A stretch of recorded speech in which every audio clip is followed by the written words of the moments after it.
Hello guys, සතියා වයිට YouTube channel එක සාදරයෙන් ආදරයෙන් පිළිගන්නවා. අද මම කියලා දෙන්න thumbnail එකේ තිබ්බා වගේ province එක හදාගන්න විදිය. සතියට අපි ගහනවනේ වෙපන් එකකින් ගහන ප්‍රමාණයක් තියෙනවනේ. එන්නේ ප්‍රමාණයට අනුව අපි කොච්චරක් ගහලා තියෙනවද කියලා සමහරට බලා ගන්න පුළුවන්. ඒ විදිහ දැන් බලමු. ඔය challenge කරන්නේ ඒ ටික තමයි. හරියටම කරන් යන්න.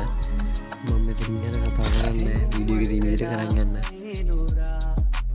माया ने घुमसीना आदपुरा दीना डिगिरी किया दो सयुरेंदिया दुरयन्ने ඔතනදී තමයි ටිකක් වෙලා යන්නේ ටච් කර කර හිටියා හරි ගියේ නෑ ඊට පස්සේ වීඩියෝ එක ස්ටොප් කළා තමයි ටච් කරේ ඊට පස්සේ හරි ගියා එතන තියෙන දිස්ත්‍රික් වලට අදාළ මේ ටික එන්නේ එතනින් ඔයාගේ දිස්ත්‍රික් එකට අදාළ එක සිලෙක්ට් කරලා කන්ෆර්ම් කරලා දාගන්න ඒක විතර දිනම් ගැව්වොත් එහෙම යා ඉස්සරහට තියෙන සතියේ කියන්නේ දැන් මේ සවුන්දා දෙන්න පටන් ගත්ත කියන්නකො ආද මේ සතිය ඉරිද වෙන වෙද්දී ගාන වෙපන් වලින් ගාන තමයි ස්කෝ එක තමයි උතර පෙන්නන්නේ ඒ ස්කෝ එක සවුන්ද වෙද්දී වැටෙනවා ගිල් එකට කට්ටි කරනවා guys එන්න subscribe කරලා bell icon එක ඕල් දාලා තියාගන්න ඉස්සරහට වීඩියෝ දානවා එහෙනම් guys අපි ගිහින් bye